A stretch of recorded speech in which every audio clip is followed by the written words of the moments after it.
নমস্কার বন্ধুরা, তোমরা সবাই কেমন আছো? তো সেদিন চলে গিয়েছিলাম ঝালকাঠি পৌর মিনি পার্কে।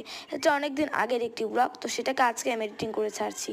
ঈদের আগের দিন বলে কথা, অনেক লোক ছিল। আমি, আমার এক মামা, আমার পিসোদম এবং আমার মা, আমরা চারজনে গিয়েছিলাম।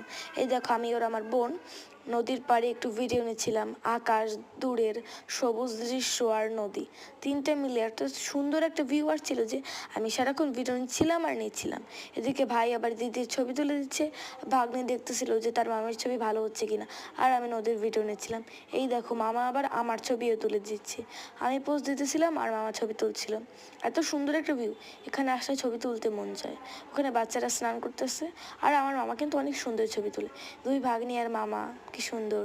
এদিকে আবার দিদি তার ভাইয়ের ছবি তুলে দিচ্ছে, ছবিটাকে দেখতেছে আবার সুন্দর হলো কিনা। ওখানে একটা রেস্টুরেন্ট ছিল, তো সেখানে আমরা দেখতেছিলাম যে কোনো খাবার খাওয়া যায় কিনা। আমাদের ওরকম খাবার পছন্দ হলো না, তাই আমরা পার্ক থেকে বের হয়ে একটা ফুচকা খাবো সেটা ভাবছিলাম। তো একটা ফুচকার দোকান খুঁজছিলাম যেখানে আমরা ভালোভাবে ফুচকাটা খেতে পারবো এবং টেস্টি হয়। তো একটা দোকানে ঢুকে পড়লাম আমরা ফুচকা এবং ভেলপুরি অর্ডার দিয়ে। এই দেখো, আমাদের ফুচকা এবং ভেলপুরি চলে এসেছে। প্রথমেই টেস্ট করতেছে আমার মা বলতেছিল যে অনেক দারুণ হয়েছে ফুচকাগুলো।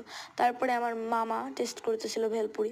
ওদিকে আবার আমার পিসিতো বোনও টেস্ট করা শুরু করে দিয়েছে। এই দেখো, এবার আমি খাচ্ছি। টক আর আলু ভর্তি ফুচকা আমার এখনই তো জিভে জল এসে গেল। অনেক দারুণ হয়েছিল ফুচকাটা। আবার মামা আবার আমাদের খাইয়ে দিচ্ছিল। ফুচকাটা অনেক ঝাল ঝাল, টক টক আর অনেক দারুণ হয়েছিল।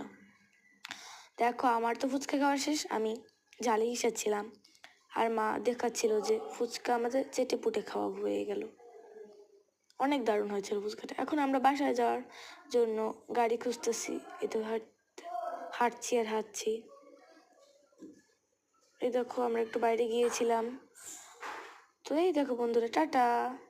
অন্য কোনো ভিডিওতে দেখা হবে। Bye bye.